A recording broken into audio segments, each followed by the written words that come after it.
La finance comportementale remet ainsi en question la théorie des marchés efficients par l'observation de biais comportementaux d'origine émotionnelle ou cognitive qui perturbent les décisions rationnelles.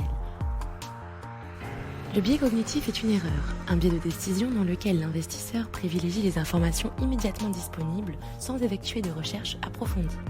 Sur les marchés financiers, le trader recherchera systématiquement des configurations qu'il connaît ou qu'il croit connaître.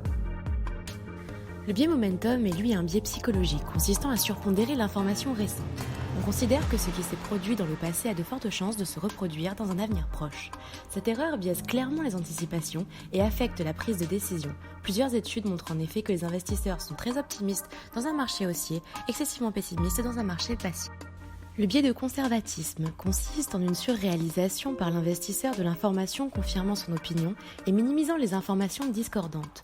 Lorsqu'un individu achète un titre, il va uniquement se focaliser sur les éléments confirmant son sentiment haussier, au lieu de prendre en compte toute l'information à sa disponibilité. Le biais d'optimisme survient lorsque l'on estime disposer de capacités supérieures à celles des autres, en pensant ça n'arrive qu'aux autres, permettant néanmoins de faire face avec sérénité aux incertitudes de la vie. Le biais de familiarité consiste à faire plus confiance à des entreprises qui nous sont familières, proches ou même que l'on connaît de manière vague, mais qui ont été présentes tout au long de notre vie. Une marque d'électroménager, voiture, etc. La finance et l'économie se sont donc appuyées sur d'autres matières afin de démontrer que les décisions des investisseurs ne sont pas rationnelles, étant notamment influencées par l'environnement et les circonstances à des degrés plus ou moins importants.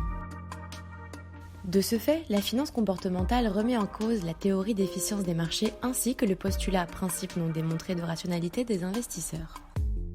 Cette analyse nous permet donc d'affirmer que la théorie établie par Eugène Fama pourrait exister dans le cas où tous les êtres humains pourraient avoir un contrôle parfait sur leurs émotions, ce qui n'est pas le cas. Cependant, si nous sommes sensibilisés à cette théorie de finance comportementale et que nous sommes conscients des biais influençant nos décisions, nous serions peut-être plus à même de contourner ces erreurs de perception. Nous investirions plus intelligemment dans des actions en réussissant à tirer profit de ces erreurs de perception générale, nous poussant à miser dans des actions sur- ou sous-évaluées.